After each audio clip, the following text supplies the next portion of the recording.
He worked a crisis hotline for people who wanted to kill themselves. He picked up the phone and calmed them down. Voice steady, warm, the right words at the right moment. Colleagues said he had a real gift, able to hear a person the way others just wait for a pause to jump in. He genuinely saved people. Truly, sincerely, with total commitment. Then he'd put on dark clothes, get in his car, and drive off to stalk women in the dark. At the same time, he worked as an advisor to the governor of Washington state. He went to meetings, drafted policy memos, shook the right hands. Then he sat on an official commission on preventing crimes against women. He studied rape statistics and read detailed reports on predators who operated just like he did. He drafted recommendations on how to catch them. Not a single person close to him. Not colleagues, not the girlfriend he lived with for years, not neighbors, not the professors who gave him top grades, saw anything. His colleague from the crisis hotline, and Rule, who would later write the definitive biography of him, learned the truth from the newspapers.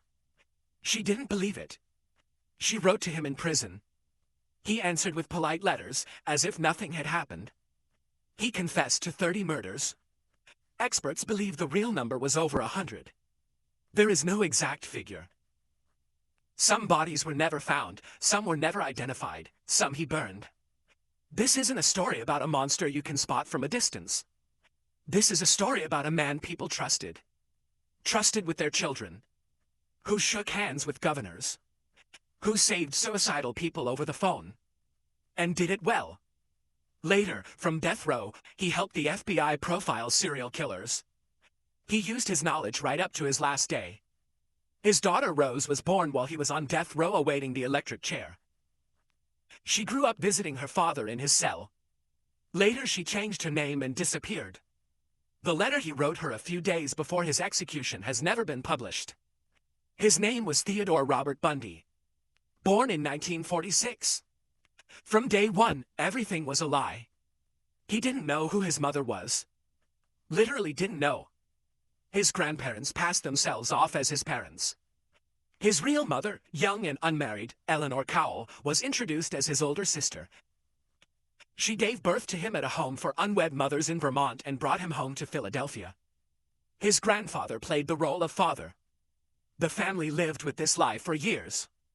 On his birth certificate, the space for father held a single word, unknown. Who his real father was has never been established. His mother gave different versions. Sometimes an Air Force veteran, sometimes a sailor named Jack. There's a theory researchers voice carefully that his biological father may have been his own grandfather. Samuel Cowell, a man with an explosive temper who collected pyrography, beat his wife and children, dragged female relatives down the stairs by the hair for oversleeping, and at times heard voices. He became little Ted's only model of a man. Bundy said later that he respected his grandfather and identified with him. At age 3, little Ted surrounded his sleeping aunt with kitchen knives. Every blade pointed at her. And he stood there smiling when she woke up. A neighbor recalled him catching a cat, tying it to a rope in the backyard, and setting it on fire. He watched calmly, without moving away. How he'd herd younger kids into the woods, force them to undress, and terrorize them. Neighbors could hear the screams several blocks away. He dug pits lined with sharpened stakes in the yard. As a teenager, he found his own birth certificate and saw the line, "Father unknown." A cousin shoved the document in his face and called him a bastard. When his mother finally moved to another state and got married, Ted took the surname Bundy from his stepfather. He never found his biological father. He sometimes said it didn't matter. It mattered. Always. A psychologist who worked with him in prison wrote later, by the time he killed for the first time, all of it had already been inside him for a very long time. His grandfather just pointed the direction. His mother laid the foundation of the puddle. The rest, he did himself. Not a single date his entire youth. A speech impediment. Classmates teased him. He didn't make the basketball or baseball team. He stood on the sidelines at parties watching others laugh and touch each other effortlessly. He said so himself, later. I didn't understand what made people become friends. I didn't know what lay at the root of social interaction. As if everyone else had gotten an instruction manual, and I never received mine. At night he'd leave the house once everyone was asleep.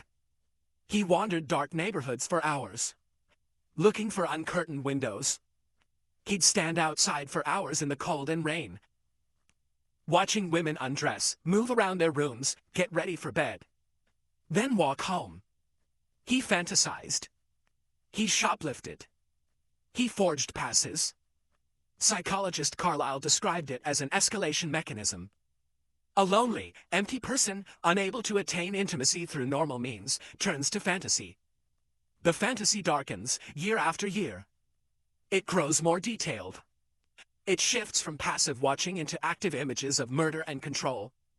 By age 20, everything needed was already inside him. Emptiness, anger, an elaborate fantasy, a habit of secrecy, a total absence of empathy. One day he jumped into a lake to save a drowning 3-year-old. He went in first, without hesitation. Witnesses described him as a hero. That was in 1970. Right around the same time he started killing. Simultaneously. The same person on the same day. The trigger was a girl. Dark hair. Parted in the middle. That exact kind of hair, dark, parted right down the middle. Belonged to every one of his 30 confirmed victims. Every time. Without a single exception. The whole time. He denied it. He'd say, just young and attractive. The victim statistics said otherwise. And said it loudly. His biographer, Anne Rule, wrote a book about him that she began as the story of a good friend. She finished it as the story of a man who never existed. He met her at university. He fell in love the way only people with a chronic inner emptiness fall in love. Hungrily. Totally. As if that person were the only proof that you exist at all. Her name was Diane Edwards. Dark hair. Parted in the middle. In the biography she's given another name, to protect her. They dated. He was as happy as he knew how to be. Then she left him. Bluntly. Immature, no ambition, not the right man. He fell apart inside. He dropped out of school. He left town. For several years he worked as a cashier, washed dishes, guarded parking lots. Storing up something dark and heavy. Then he came back. He found her. And started courting her again. Methodically. Patiently. Over 7 years he turned himself into the man she'd want. He became confident, politically connected, well-dressed. She fell for him for real. And once she was completely in love, he dropped her. He simply stopped answering the phone. She called again and again, wrote letters. Finally he answered. His voice was perfectly calm, almost bored, like a business call. She asked why he'd vanished without explanation. He answered evenly, distinctly. Diane, I honestly have no idea what you're talking about. And hung up. She never heard his voice again. He explained later, in his notes, that it had been revenge. 7 years of work for a single moment. When she loves him, and he walks away. Just as she had once walked away from him. In January 1974, right around when the first victim disappeared, he dropped out of law school, which he'd only just entered. He simply vanished from the lecture halls and turned up on the night streets of Seattle. Within a few weeks, women began disappearing. All of them with dark hair, parted right down the middle. He killed her over and over. 30 times, confirmed. Or 100. Only he knew the number. Investigators found handcuffs, a pantyhose face mask, and a crowbar in his car. The inside door handle had been removed. No one could get out. A light-colored Volkswagen Beetle. That was the car he drove to his job for the governor, to meetings of the Commission on Preventing Violence Against Women, and to meetings with politicians. The same car he used to kill. Inside, the passenger door handle had been unbolted. You could get in. You could not get out. He approached women in parking lots, outside stores, by lakes on sunny days when there were plenty of people around, because among people he felt safe. Arm in a sling. Leg in a cast. Voice soft, pleading. Could you help me carry these books to my car? Women helped because he looked exactly like a person you should be able to trust. Young, good-looking, clearly in a bind. They got in the car to help.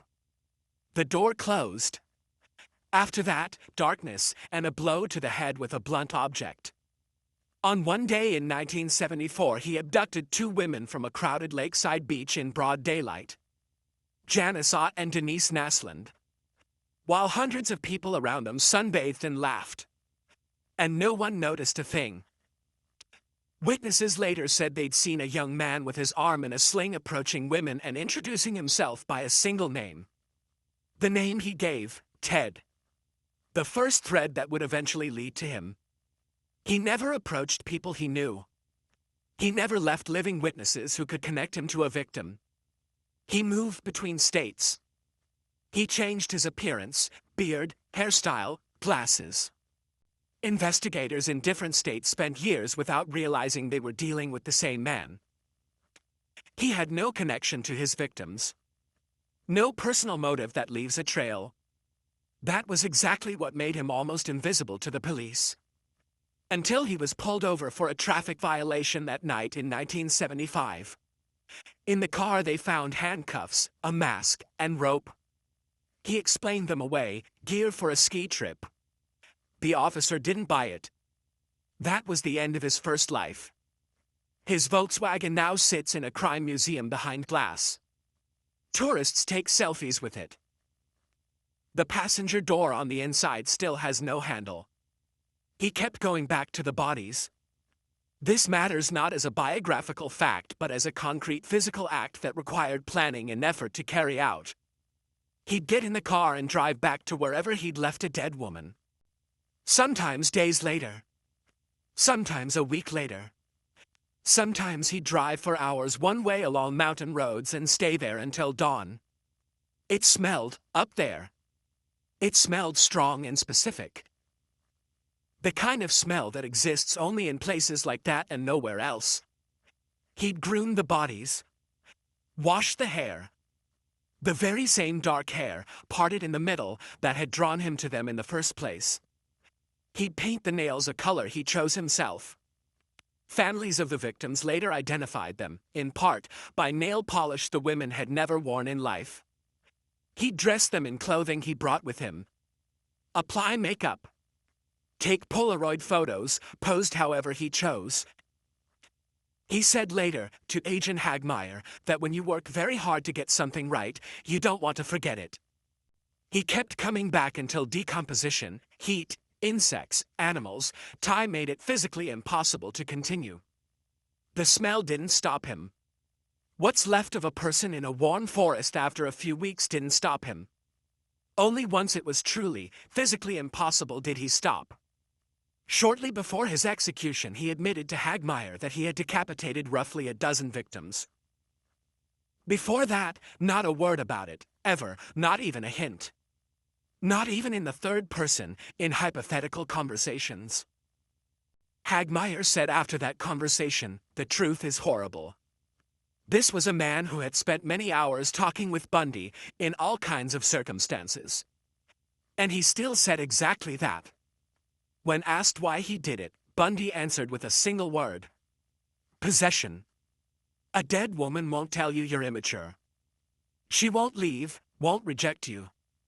Never. It was the only form of intimacy he knew how to build and hold on to for as long as he wanted. Carlyle put it best. Bundy wanted total control of the situation. A living woman could always leave. A dead one couldn't.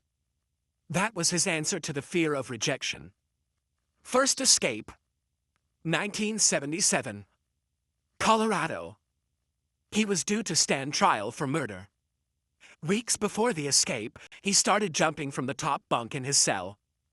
Every day, methodically, at the same time. Practicing landing safely without serious injury. When they brought him to the courthouse in Aspen, he asked permission to review the case files in the building's law library. On the second floor was an open window with no bars. He jumped. He broke his ankle on landing. He walked for 8 days through the mountains of Colorado with a broken ankle, eating whatever he could find, sleeping in unlocked houses when he came across them. They caught him after he fell asleep at the wheel of a stolen car parked in the middle of the road at 3 in the morning. Second escape. December of the same year. For weeks he'd been sawing a hole in the ceiling of his cell at night, working through a layer of plaster. A little at a time, so it wouldn't be noticed during the daytime rounds. He waited until the duty guard left for the Christmas dinner. He climbed through the hole. He crawled through the crawl space beneath the roof of the entire building. He came out into the warden's own apartment, directly above his cell. The warden was away. His wife was asleep in the next room. Bundy walked out the front door, calmly, as if he'd lived there his whole life. He made his way to the airport. He bought a ticket. He flew to Florida under a false name. He lived there quietly for several weeks. He rented a room, went to bars, ate at cafes like an ordinary student with no past. Then one night he broke into a sorority house. 2 women died from blows with a wooden log while they slept. One survived with a severe head injury. Another victim, 12-year-old Kimberly Leach, was abducted and killed a few weeks later, taken right from the grounds of her school in broad daylight. He was arrested in February 1978. Again, for a traffic violation. He tried to run on foot again. It didn't work. He was called one of the most dangerous escapees in the history of American prisons. Something extraordinary happened in the courtroom during the trial for the Florida murders. He represented himself as his own attorney, which state law allowed him to do. He called his girlfriend, Carole Boone, to the witness stand. He started asking her questions. Among them one specifically worded question, crafted so that her answer of yes, spoken before the judge, would automatically count as consent to marriage under Florida law. She answered yes. He announced, "We're now married." The judge was forced to acknowledge that the trial transcript was an official legal document. That's how Theodore Bundy got married in the middle of the very trial that would end in his death sentence. The judge read the sentence. Death by electric chair. Bundy winked at someone in the courtroom and sat back down. Carole Boone was convinced of his innocence for years. She visited him on death row. In 1982, their daughter Rose was born. The guards looked the other way during the visits and turned their backs. Little Rose visited her father in prison along with her mother. There are photographs. A happy family in the prison visiting room. The father looking at the child, smiling. The same smile as in the photo with the governor. The same one as in the photo from the crisis hotline. The same one, always, everywhere. In 1986, Carole Boone suddenly filed for divorce, with no explanation. She took their daughter and moved to another state. She never spoke publicly about him again, not a word, up to her death. Why she left when she did, no one knows to this day. Where Rose is now is unknown. She changed her name and lives somewhere in the U.S. under a different identity. She's never gone public. The letter he wrote her a few days before his execution has never been published. What it says, no one knows except her. Outside the prison on the day of the execution, a crowd gathered. They grilled meat, sold T-shirts, Fry Bundy shirts. They drank beer and celebrated loudly. When it was announced that the execution had taken place, they cheered. After his arrest in Florida in 1978, thousands of letters, literally thousands, arrived from women he'd never met, declaring their love, sending photos, offering marriage. Some came to the courtroom and simply watched him from the gallery with an expression hard to call anything but infatuation. One woman showed up at the prison gates in a wedding dress and waited there for hours. Psychologists call this hyperstophilia, sexual and romantic attraction to people who have committed serious crimes. Several explanations have been offered for it. The first, the conviction that you're special. That you're the one who sees the real man beneath the monster's mask. And that for you, specifically, he's different. The second, a paradoxical kind of safety. Behind bars, he can't hurt you.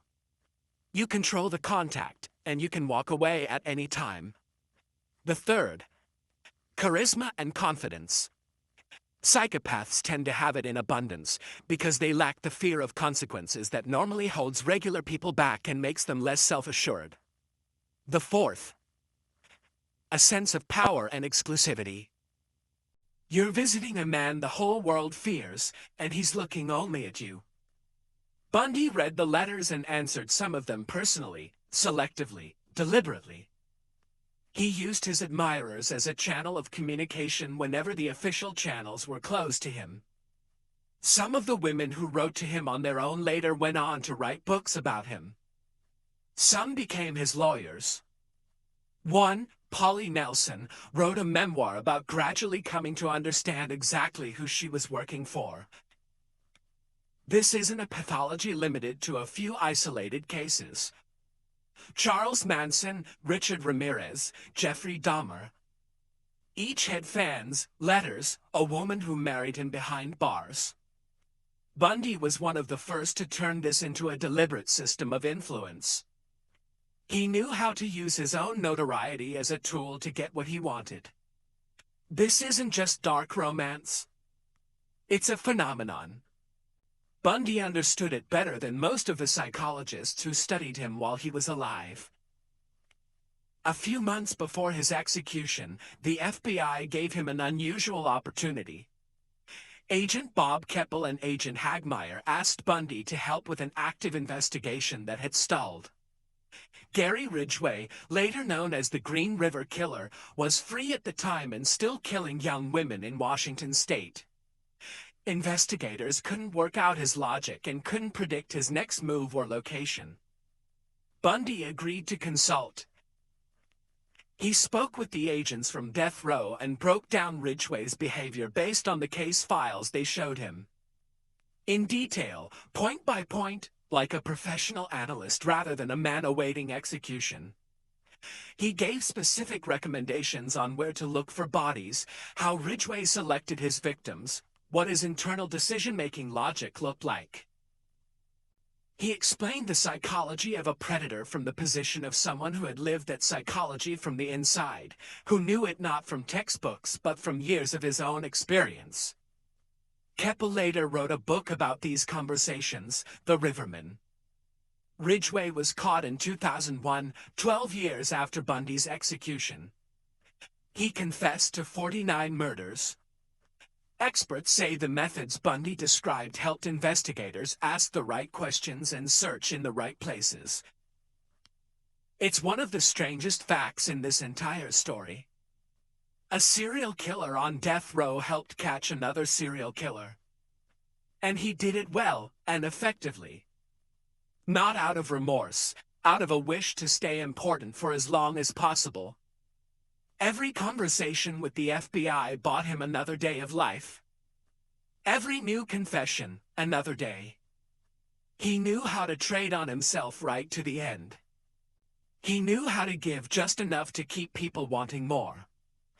That was his greatest skill his whole life. Not murder. Precisely this ability to dole himself out and stay needed. It changed how American law enforcement worked with convicted serial killers. Before Bundy, this wasn't done systematically. Afterward, it became standard practice. On January 24, 1989, at 7:16 a.m., Theodore Robert Bundy was executed in the electric chair at Florida State Prison. He weighed 97 pounds. Over his years on death row, he had lost a great deal of weight and had nearly stopped eating. Before his death, a final interview with Dr. James Dobson, a conservative religious figure. He said pornography was to blame for everything. It was his last maneuver, a final attempt, through conservative political channels, to buy himself another stay of execution. The governor of Florida did not respond. It didn't work. Before he was led into the execution chamber, he recorded a taped confession to the murder of 12-year-old Kimberly Leach, the one crime he had never fully admitted to before, not even to the FBI. A last duty, or one last game, like everything else he ever did. A crowd gathered outside the prison, several hundred people. They lit bonfires, ate, drank beer, sold souvenirs bearing his name and the slogan, Fry Bundy. When the loudspeaker announced that the execution had taken place, they shouted and cheered, like at a sports match. No other person executed in American history was sent off with such a large and jubilant crowd. Prison guards later described one detail that stayed with several of them. When the body was carried out of the cell, someone on staff said that in the very last moment, they saw a smile on his face. That same one. The one from the photo with the governor. From the photo at the crisis hotline. From the photo with little Rose in the prison visiting room. The very same one. Right up to the very last moment. Always the same smile. That is everything you need to know about him. Outside the prison, that night and the next day, people kept gathering. One man pitched a tent and stayed there 2 days. When asked why, he answered, "I just wanted to be sure it actually happened." That, too, is part of what he left behind. What did he leave behind?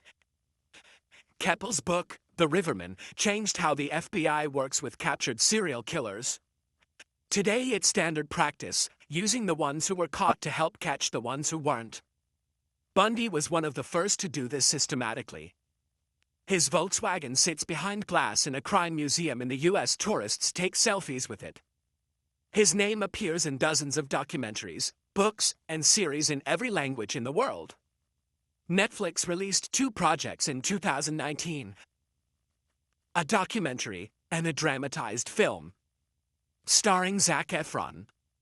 After the dramatized film came out, Google searches for Ted Bundy attractive spiked sharply. That, too, is part of his legacy. He achieved something rare. His name doesn't only evoke horror. The exact number of his victims is still unknown. Officially, 30. Experts say more than 100. Some investigators say 150. His first murder may have happened when he was 14. A DNA test in 2015 neither confirmed nor ruled anything out. His daughter Rose is somewhere in the US, under a different name. She doesn't tell his story. Her name is never made public.